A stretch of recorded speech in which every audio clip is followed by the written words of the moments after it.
Hey guys, it's me, John Great Namia, and I'm finally back, and coming back with a banger.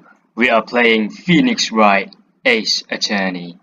It's on the Nintendo DS, so I'm using the NDS emulator, Desmume. Without any further ado, let's get started. The first Turnabout, Episode 1.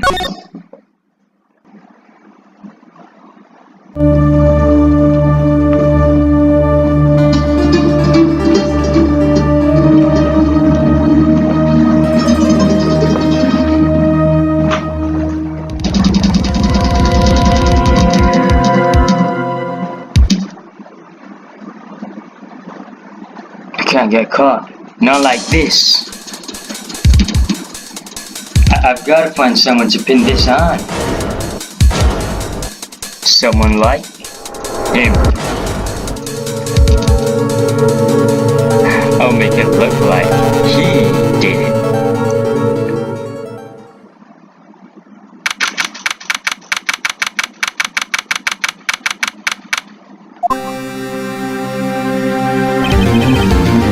Boy, am I nervous.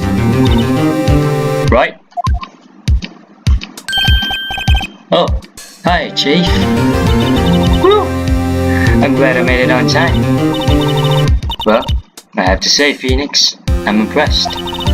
Not everyone takes on a murder trial right off the bat like this.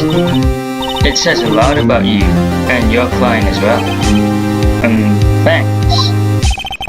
Actually, it's because I owe him a favor. A favor? You mean you knew the defendant before this case? Yes. Actually, I kind of owe my current job to him. He's one of the reasons I became an attorney. Well, that's news to me. I want to help him out any way I can. I just really want to help him. I owe him that much.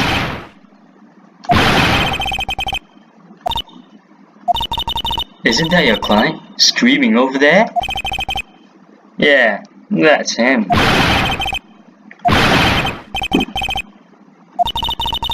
It sounds like he wants to die. Yeah. Nick! Hey there, Larry. Dude, I'm so guilty. Tell him I'm guilty. Even the death sentence. I ain't afraid to die. What? What's wrong, Larry? Oh, it's all over. I'm finished. Finished. I can't live in a world without her. I can't. Who took her away from me, Nick? Who did this? Oh, Nick, you gotta tell me. Who took my baby away? The person responsible for her girlfriend's death. The newspapers say it was you. My name is Phoenix Wright. Here's the story. My first case is a fairly simple one. A young woman was killed in her apartment. The guy they arrested was the unlucky sap dating her. Larry Butts, my best friend since grade school. Our school had a saying, when something smells, it's usually the butts. In the 23 years I've known him, it's usually been true. He has a knack for getting himself in trouble. One thing I can say though, it's usually not his fault. He just has terrible luck. But I know better than anyone that he's a good guy at heart. That and I owe him one, which is why I took this case to clear his name. And that's just what I'm gonna do.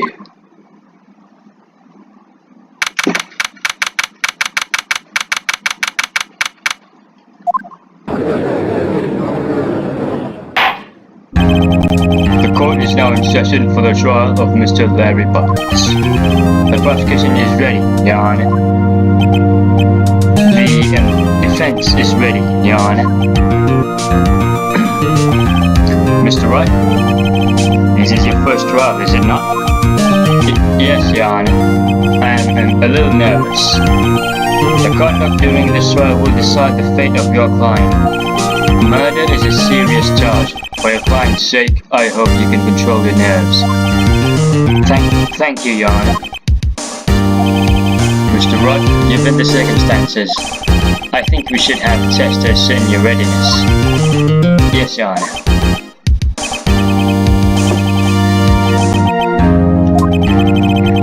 The test will consist of a few simple questions. Answer them clearly and concisely. Please state the name of the defendant in this case. My friend, Larry Bites. The defendant, well, that's Larry Bites, Your Honor. Correct. Just keep your wits about you and you'll do fine. Next question. This is a murder trial. Tell me what's the victim's name? I know this one. I'm glad I read the case report cover so many times. Wait. No way, I forgot. I'm drawing to a blanket. Felix, are you absolutely sure you're up to this?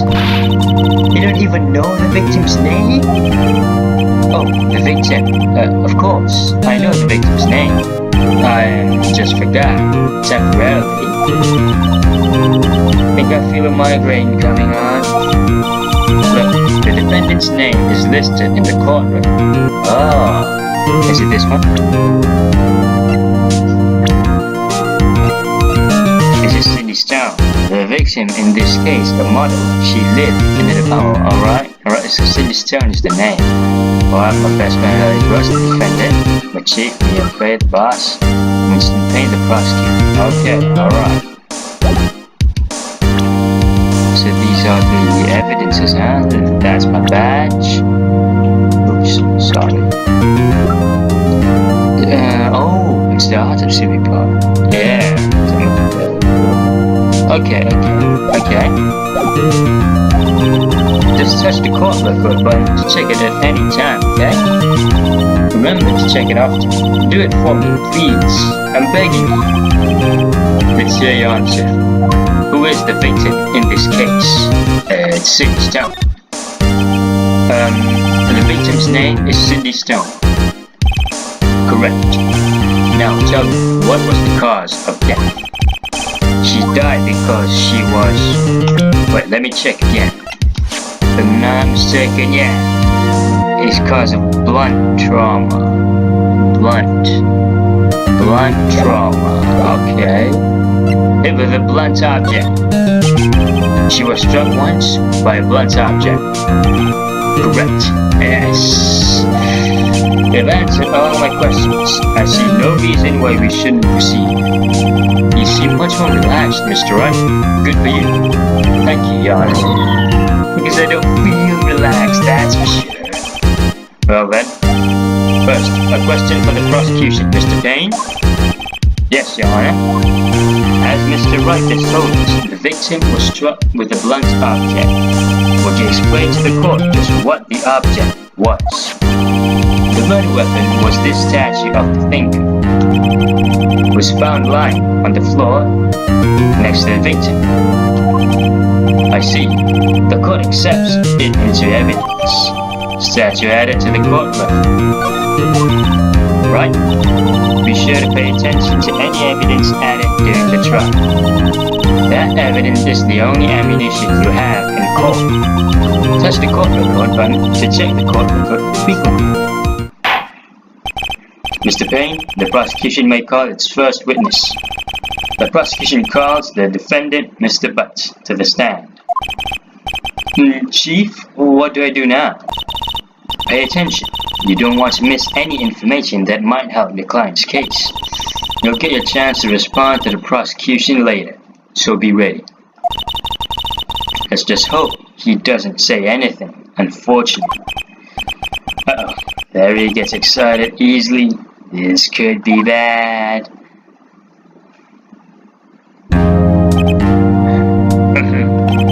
Mr. Buttons, is it true that the victim had reason? Is it not true that victim had recently done to you? Hey, watch it, buddy. It was great together with Romeo and Juliet, Cleopatra and Mark Antony. Then they all died. I wasn't dumped, she just wasn't checking my phone calls or seeing me, ever. What's it to you anyway? Mr. Butts, what you describe is generally what we mean by dump. In fact, she had completely abandoned me and was seeing other men. She had just returned from overseas with one of them the day before the murder. What do you mean, one of them? Lies! All of it, lies! Your Honor, the victim's passport. According to this, she was in Paris until the day before she died. Passport added to the court. Alright, I can check afterwards. Indeed, she appears to have returned the day before the murder. Wait. Who was this? Statue in the shape of a thinker. It's rather awesome. So this is the one object. Oh, sorry. This is the passport. The victim apparently arrived from home in Paris on 30th of July, the day before the murder. Okay. Dude, no way. The victim was a model, but did not have a large income. It appears that she had several sugar daddies. Daddies? Sugar? Yes, older men who gave her money and gifts. She took their money and used it to support her lifestyle. Dude! You can clearly see what kind of woman this Miss Jones was. Tell me, Mr. Buttons, what do you think of her now? Right? I don't think you want him to answer that question. Yeah, Larry has a way of running his mouth in all the wrong directions. Should I? Yeah. My client had no idea the victim was seeing other men. That question is irrelevant to this case. Dude, Nick, what do you mean irrelevant? That she died. I'm gonna die. I'm just gonna drop dead. Yeah, and when I meet her in the afterlife, I'm gonna get to the bottom of this. Let's continue with the trial, shall we? I believe the accused's motive is clear to everyone. Yes, quite. Oh boy, this is so not looking good. Next question. You went to the victim's apartment on the day of the murder, did you not? Well, did you or did you not? Well, maybe I did and maybe I didn't. Uh-oh, you went. What do I do? Have an answer honestly, of course. I know, I'll send him a signal. So, yeah, I was there. I went. Order. Well, Mr. Butts. Dude, yeah. She wasn't home, man. So, like, I didn't see her. Your Honor, the defendant is lying. Lying? The prosecution would like to call a witness who can prove Mr. Butts is lying. Well, that simplifies matters. Who is your witness? The man who found the victim's body just before making the gruesome discovery. He saw the defendant fleeing the scene of the crime.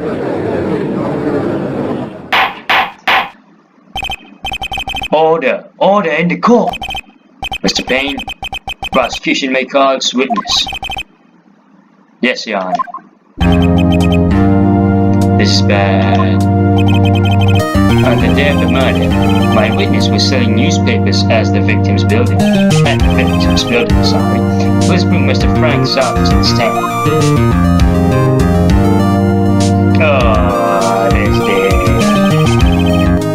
So sorry, you sell newspaper subscriptions. Is this correct? Oh yes, newspapers, yes. So sorry, you may proceed with your testimony. Please tell the court what you saw on the day of the murder.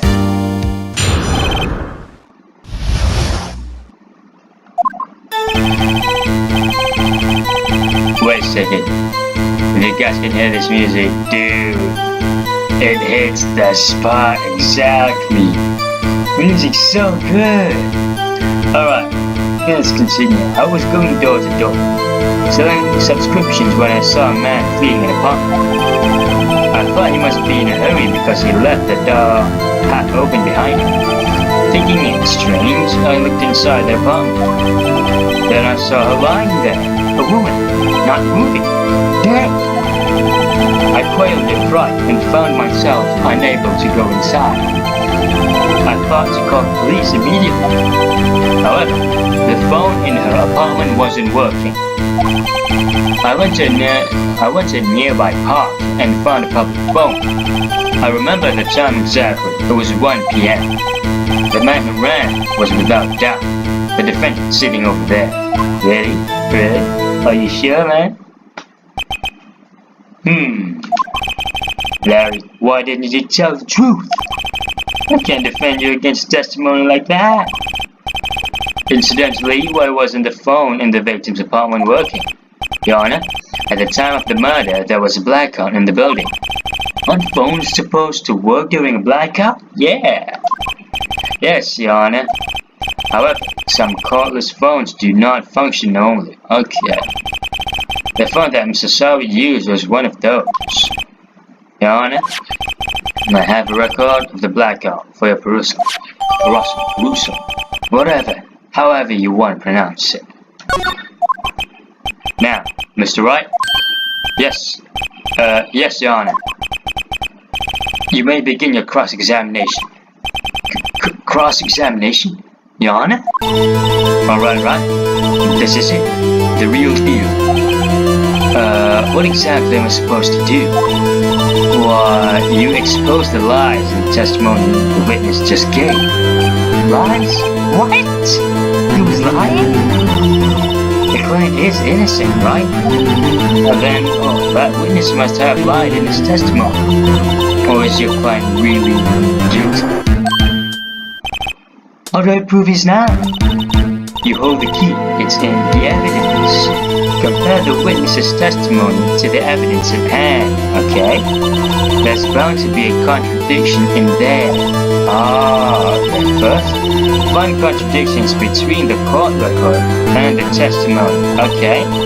Then, once you've found the contradiction, evidence, present it and rub it in the witness's face, okay? Okay, test the court record and point out contradictions in the testimony. Okay. Well, let's start. Let's do this. I was going door to door selling subscriptions when I saw a man fleeing an apartment. Wait. Before that, let's just read off this first. No one will believe. Alright. It's now important. Time of death. It was 31st of July, 4 p.m. to 5 p.m. Cause of death, loss of blood due to blunt trauma, right? And this is the weapon, of course, the stash of the thing, okay? The passport shows that she arrived from Paris the day before the murder. Okay, electricity, blackout record, alright, from noon to 6 p.m. Alright, okay. I got this. Let's move on. I thought he must be in a hurry because he left the door half open behind him. Let's press him a little bit. Half open, you say? Yes, the door was open halfway, yes. I watched for a moment, but no one came to close the door. That's odd. In a big city like this, I thought. I see, and then what happened next? Thinking it strange, I looked inside the apartment. Okay. Then I saw her lying there, a woman, not moving, dead. Oh, okay. I crawled in front and found myself unable to go inside. Let's press him a little bit. So, you didn't touch anything in the apartment? Yes, no, nothing. Okay, what happened next? I thought to call the police immediately. However, the phone in her apartment wasn't working. So he actually went in, because he had to use the phone. Eventually he went in too. I went to a nearby park and found a public phone. I remember the time exactly, it was 1 p.m. Wait, 1 p.m. That's wrong. Let's present this one. Because that's the death time. The time of death is from 4 p.m. to 5 p.m. Objection! You found the body at 1 p.m.? You sure?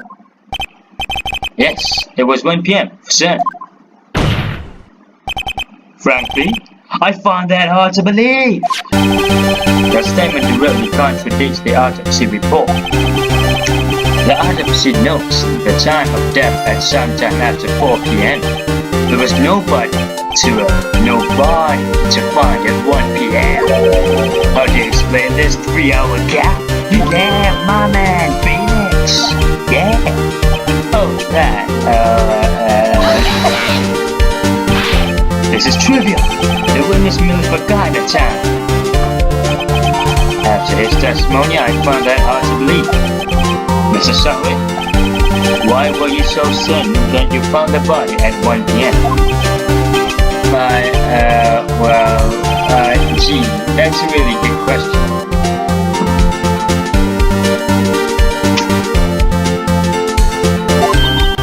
Great job, Wright. Way to put him on the spot. That's all you have to do. Find out contradictions. Lies always beget more lies. See through one, and the whole story falls apart. Yeah, got it. Wait, I remember. Okay. Would you care to give your testimony again? Alright, there'll be another cross-examination. Man, I'm excited. This is fun. You see, when I found the body, I heard the time. There was a voice saying the time. It was probably coming from the television. Oh, but it was 3 hours off, wasn't it? I guess the victim must have been watching a video of a taped program. That's why I thought it was 1 p.m. Terribly sorry about the misunderstanding. I can see the weakness in that testimony. Dude, there was a blackout. I see. You heard a voice saying at the time on a tape program. Mr. Wright, you may cross-examine the witness. Right?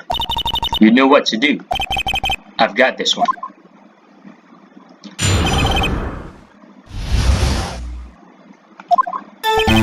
You see, when I found the body, I heard the time. There was a voice saying the time was probably coming from the television. Television, huh? Are you sure it was a television and not a radio? Well, no, I guess it might have been a radio. Incidentally, there was no radio on the premises. There was only one large television, right? I can't put my finger on it, but something about this seems fishy. I know. Something about hearing the television. The witness has testified. He heard the time. Okay, but it was 3 hours off, wasn't it? I guess the victim must have been watching a video of a tape program. Alright now, let's kill this dude. The blackout record. Presented. Hold it right there. The prosecution has said there was a blackout at the time of the discovery. And this record proves it. He couldn't have heard a television or video.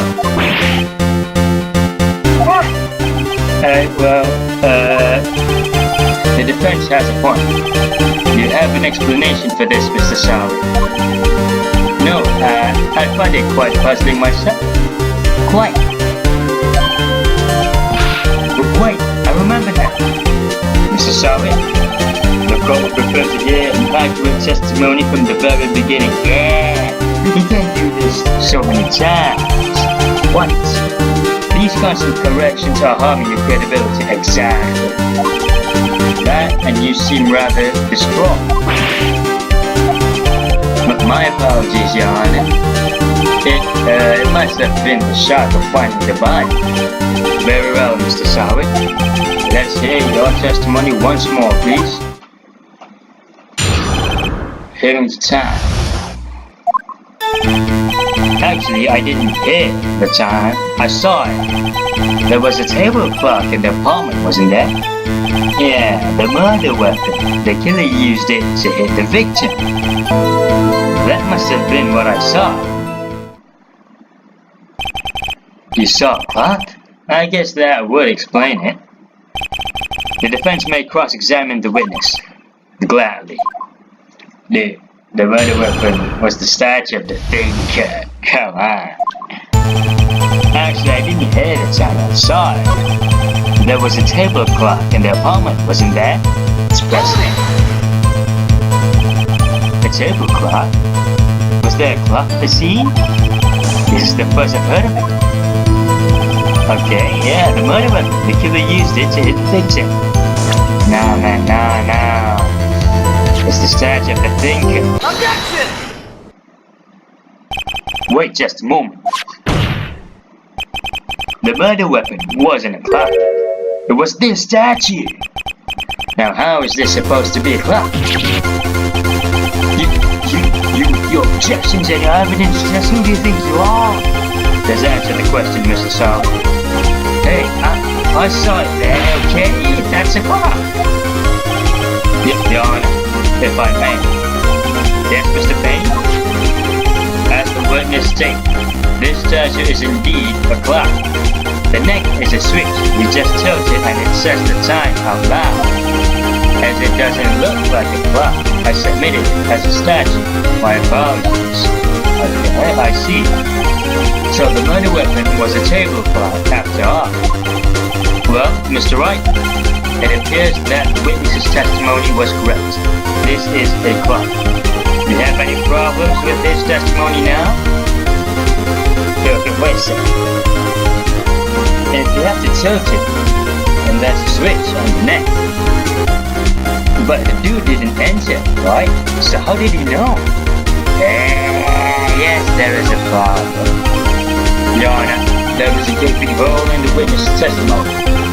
The only way he could have known the weapon was a clock is to hold it in his hand. Exactly. The witness testified that he never entered the apartment. Yes. Clearly a contradiction. Indeed. The witness knew it was a clock because he went into the apartment. You're lying. You were inside the apartment on the day of the murder. Oh yeah? Prove it. Prove I went in there. I'll do better than that. I can prove you were the one who killed me. You struck her with a clock, and the shock of the blow triggered the clock's voice. That was the sound you heard. Order in the court. Retreat. Please continue, Mr. Wright. Yes, Your Honor. Mr. Sorry, the sound must have left quite an impression on you. Understandable, since the murder weapon spoke just as you hit the victim. That voice was burned into your mind. That's why you were so certain about the time. What's the meaning of this? This is all baseless conjecture. Baseless? Just look at the witness's face. Would the witness care to elaborate? Did you strike the victim with the clock? I never. Look, the clock, I heard, no, I mean, I saw. God! Shut up! I heard you. It was him, I tell you. I saw him. He killed her and he should burn. Keep him dead. Order in the court, I say. Your Honor, a moment please. There isn't a shred of evidence supporting the defense's claim. Mr. Wright? Your Honor, you claim the sound the witness heard came from the clock. Do you have any evidence? Our case is riding on this, I'd better think it through carefully. Yes, Your Honor. The sound Mr. Savitt heard was definitely this clock. A fact which is clear if you simply try sounding the clock. Come on. Let's sound the clock now. Here in this court. Your Honor, may I have the clock? I asked the court to listen very carefully. I think it's 8:25. Listen, there's a strange way to announce the time. Well, he is the danger after all. So, we heard the clock. What are your conclusions, Mr. Wright? Mr. Payne, can you tell me what time it is now? It's 11:25. As you can see, this clock is exactly 3 hours long. Precisely the discrepancy between what Mr. Salt heard and the actual time of death. So, Mr. Salvin, try to talk your way out of this one. Ha! Ha ha! You forgot one thing. Uh-oh. What's he talking about? While it may seem like the clock is running 3 hours slow, it proves nothing. How do you know it was running 3 hours slow on the day of the murder? If you can't prove that, you don't have a case. He's right. How am I going to prove that? Yeah, I was so close. Mr. Wright, it seems you lack the critical evidence to support your claim. Yes, Your Honor. This means I cannot let you indict the witness. Unfortunately, this ends the cross-examination of Mr. Frank Sullivan. What? No. I come all the way down here to testify, and look what happens. They treat me like a criminal. A criminal? Yes, you are. Yes, you are. Come on. It can't end here. It can't end now. Your lies are all slime. Oh, I almost had him. Sorry, Larry. I failed you. There's nothing I can do about it. What? No, give up now. What? Not so fast, Mr. Salt. Yeah. Oh, the chief has spoken. Mia, I mean chief. Listen up, right? Don't throw this one away. Not like this. Think. Chief, it's over. Can't prove the clock was slow the day of the murder. Nobody can prove that. Well, yes. But that doesn't mean you can't still win. Try thinking out of the box. Don't waste time doubting the facts. Assume the clock was 3 hours slow and think through it. Ask yourself, why was the clock 3 hours slow? Figure out the reason and you'll have your proof. Right? Right? Can you think of a reason as to why the clock would be 3 hours slow? What?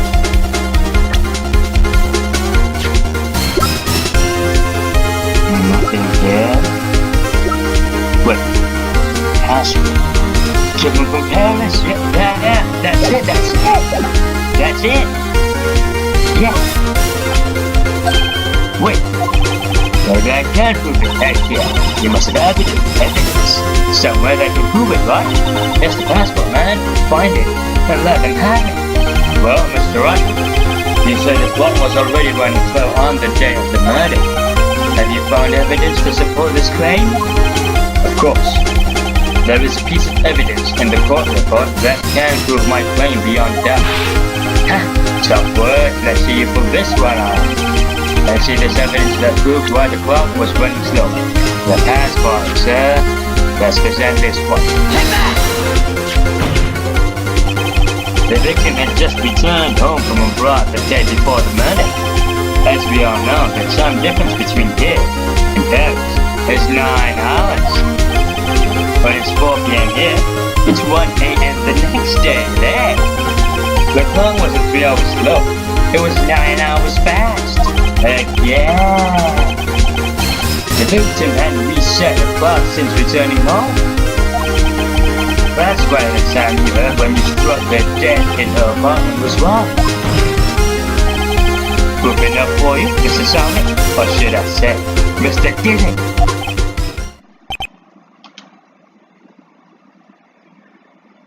Oh crap. He fainted. Order, I say.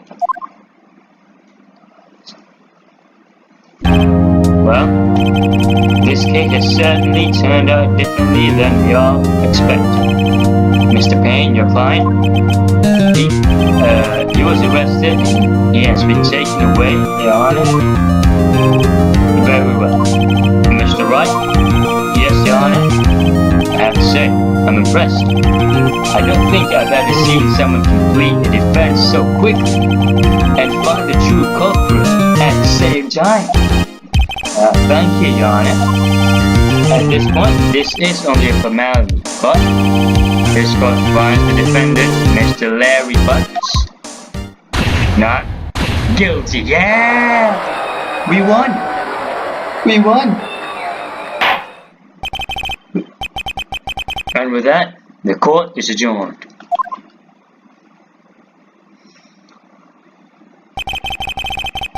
It turns out that Frank Child was a common burglar. Oh!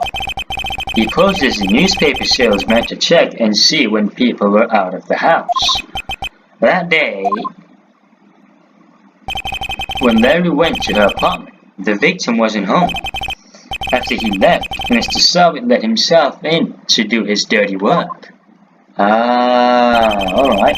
While he was searching a place, the victim returned. Yeah, I see. Flustered, Mr. Soviet grabbed the nearest blunt object he could find. Oh. Okay. Now we know the story, the true story behind it. Woo! I still can't believe we won. Heck yeah, man. Right? Good job in there. Congratulations. But thanks, Chief. I owe it all to you. Not at all. Not at all. You fought your own battles in there. It's been a while since I've seen a trial end on such a satisfying note. I've never seen the Chief looking this happy. If she's this glad, imagine how Larry must feel. My life is over. Larry, you're supposed to be happy. What's wrong now? Oh, Nick. Don't worry about me. I'll be dead and gone soon. Good. Wait, no. I mean bad. Larry, you're innocent. The case is closed. But my Sydney Windy's gone, man. Gone forever. Larry, she was a... Nah, never mind. Congratulations, Harry. Harry? Yes, you. I can practically see the headlines now. Harry Butts innocent. And thanks, I really owe you one. I won't forget this ever. Let's celebrate dinner, movie, my treat. Oh no, I couldn't. Hey, I was the one who got you off the hook. Oh hey. Here, take this. It's a present. A present? For me? Wait, wasn't this the evidence that... Actually, I made this cloud for her. I made one for her and one for me. Really? You made this? Well, thank you. I'll keep it as a memento. Yo, Nick. Can you believe it? I was so into that chick. And she was just playing me for a fool.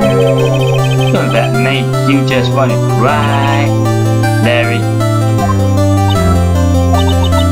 Are you so sure? Excuse me? I think she thought quite a lot of you in her own way. Nah, you don't gotta sympathize with me. It's okay. Oh, I'm not just sympathizing, really. Isn't that right? Then you have something to show your girlfriend? To show your friends, something that proves how she felt about him.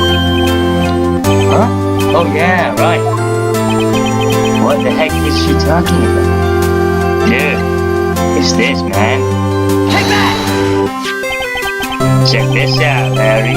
Proof positive you weren't just some chump to her. Ah, she kept it. Huh? Where'd you get that clock? This is the clock you made for her, Larry. She took it with her when she traveled. Oh, dude. She probably just needed a clock, that's all. So it's a pretty heavy clock to take traveling. Well, make of it what you will. Hey, Nick, I'm glad I asked you to be my lawyer. Really I am. Thanks. I hope that made him feel a little better. Right? I hope you see the importance of evidence now. Also, hopefully you realize things change depending on how you look at them. People too. We never really know if our clients are guilty or innocent. All we can do is believe in them. And in order to believe in them, you have to believe in yourself. Right? Listen, learn, grow strong. Never let go of what you believe in. Never. Well, I think our work here is done. Shall we be off? Yeah, I guess so. Say, how about dinner? On me. We'll drink a toast to innocent butts. Yeah. Oh, speaking of him, you were saying part of why you became a lawyer was because of him. Yeah, part at least. You'll have to tell me more about it sometime. Maybe over drinks? And so, our first trial came to a close. Deb slapped me on the back and said, "Gee, Nick, it's good to have friends.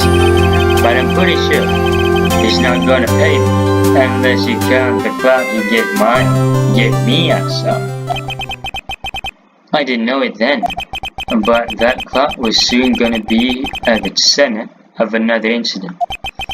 And my promise to tell Chief about me and Larry would be one promise that I wouldn't be able to keep. What?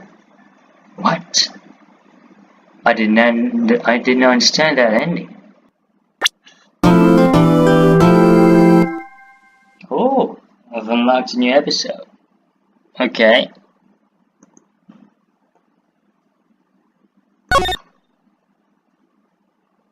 Yeah, alright. Guys, I think that's a signal for us to end. For me to end this episode here. It's been a pleasure. I'll be back for the second episode of Phoenix Wright, Ace Attorney.